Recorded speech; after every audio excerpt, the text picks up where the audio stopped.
శుభలేఖలు అంటున్నారు. ఎవరికి నా పెళ్లి? ఏమి తెలియనట్టు అడుగుతావే? నీకే. నా పెళ్లి ఎప్పుడైపోయింది కదా నాన్న. బొమ్మల పెళ్లిలా జరిగింది, అది పెళ్లి ఎలా అవుతుంది? కానే కాదు. ఎలా కాకుండా పోతుంది నాన్న? దేవుడు ముందు కట్టిన మంగళసూత్రం ఉంది, కట్టినవాడున్నాడు. అంటే ఇన్నాళ్ళు ఆ మంగళసూత్రాన్ని భద్రంగా పెట్టుకు తిరుగుతున్నావు అన్నమాట. ఇన్నాళ్ళు కాదు నాన్న, ఎన్నేళ్ళైనా ఆడదానికి అది ఆరో ప్రాణం. వ్యక్తత లేని వయసులో నిన్ను మోసం చేసి కట్టిన దానికి ప్రాణం లేదు, విలువ లేదు. విలువలనేవి మనం కల్పించుకోవడంలో ఉంటాయి నాన్న. తొక్కితే రాయి, మొక్కితే దేవుడు. ఉపన్యాసం. ఈ పెళ్లికి అన్ని ఏర్పాట్లు జరిగాయి, ఈ పెళ్లి జరిగే తీరుతుంది. నాన్న, ఆనాడు కోర్టులో నేను చిన్నపిల్లలనే సాకుతో ఆ పెళ్లి రద్దు చేయించాం. కానీ ఇప్పుడు నేను మేజర్ని, వ్యక్తత వచ్చిన పిల్లని. ఈసారి ఆ కోర్టు ద్వారా కూడా ఈ పెళ్లి జరిపించలేదు. అంటే నా మాటలు నాకే అప్పచెప్తున్నాను అన్నమాట. లేదు నాన్న, ఉన్నమాటే అంటున్నాను.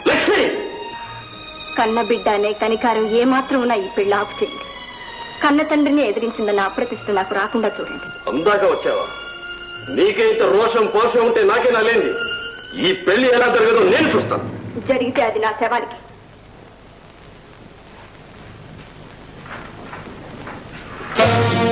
అంత అవసరమైతే అలాగే జరుగుతుంది.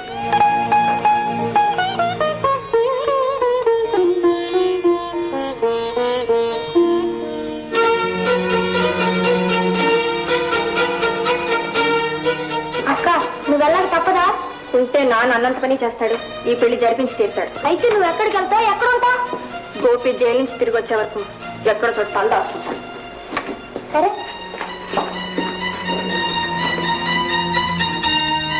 అక్క, ఐదారు మంచి నిద్రగా ఉన్నారు. పదా, స్టేషన్ దాకా నేను తోడొస్తా. వద్దులేరా, మధ్యలో నాన్నకు మెలకు వస్తే అనుమానం పడతాడు.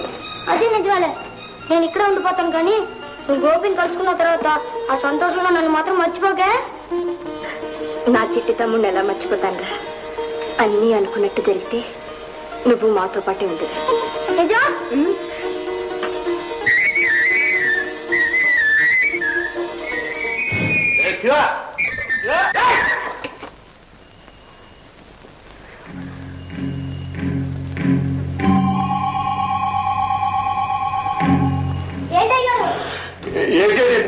అర్ధరాత్రి కూడా పీపీలేంటి పీపీలు? అదే గారు, అది పైన అంకుల్ గొడవ చేస్తుంటేను అతను బెదిరిద్దామని. అభిమానించాలి. మంచి నిద్ర కాస్త పాడు చేశారు. నేను ఒళ్ళిపోతూ ఉంటాను, మీరు కళ్ళు మూసి పడుకోండి. ఇదే నిద్ర పడుతుంది. మూసుకోండి.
మిస్టర్ గోపి, నీ సత్ప్రవర్తనకి 3 వారాల ముందుగానే విడుదల చేస్తున్నావు.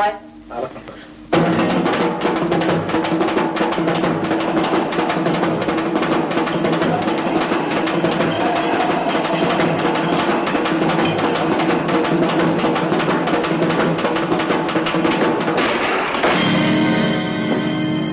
రామలింగం గారు, ఆశ్చర్యపోతున్నారా?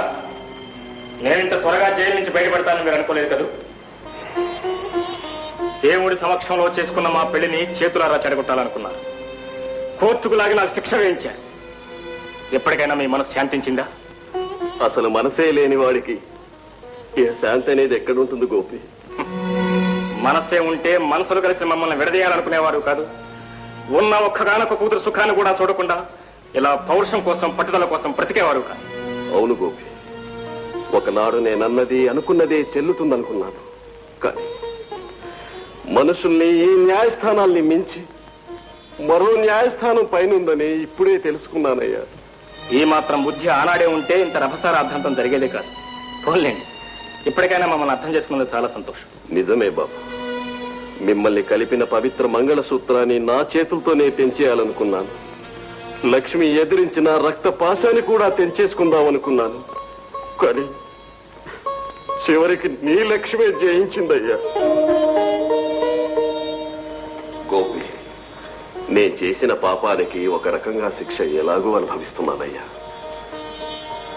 నువ్వు కూడా నన్ను క్షమిస్తే. అంత మాట ఇక్కడ మామగారు, మీరు మమ్మల్ని దంపతులుగా ఆశీర్వదిస్తే మాకంతే చాలు.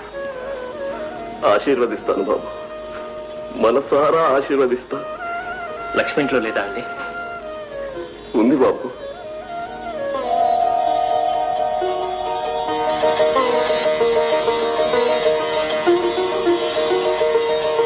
లక్ష్మి, లక్ష్మి, లక్ష్మి,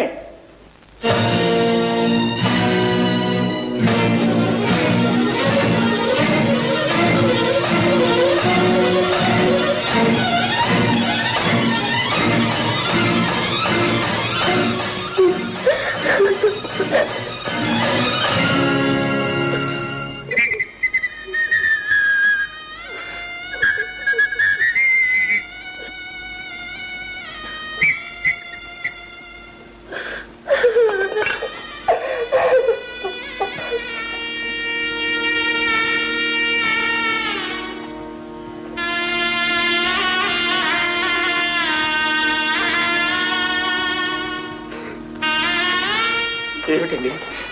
ఏమైంది? నా లక్ష్మికి ఏమైంది? మనందరికీ శాశ్వతంగా దూరం అయిపోయింది గోపి. ఇక మన లక్ష్మి లేదు, ఇక రాదు. ఎలా జరిగింది? ఈ ఘోరం ఎలా జరిగింది? అప్పుడు జరిగిన రైలు ప్రమాదంలో బలైపోయింది బాబు. లక్ష్మి, నేను బలవంతంగా పెళ్లి చేయాలనుకున్న రోజున ఆ రాత్రికి రాత్రే ఇక్కడి నుంచి వెళ్ళిపోయింది. అంతే బాబు గోపి, ఆనాడు పసుపట్టలతో నా బిడ్డను నీతో పంపలేని పాపానికి ఆ దేవుడు విధించిన శిక్ష ఏంటో తెలుసా? నా బిడ్డను నేనే గుర్తుపట్టలేనంత చిన్న భిన్నం చేసి నాకు అప్పచెప్పాడు బాబు ఆ భగవంతుడు.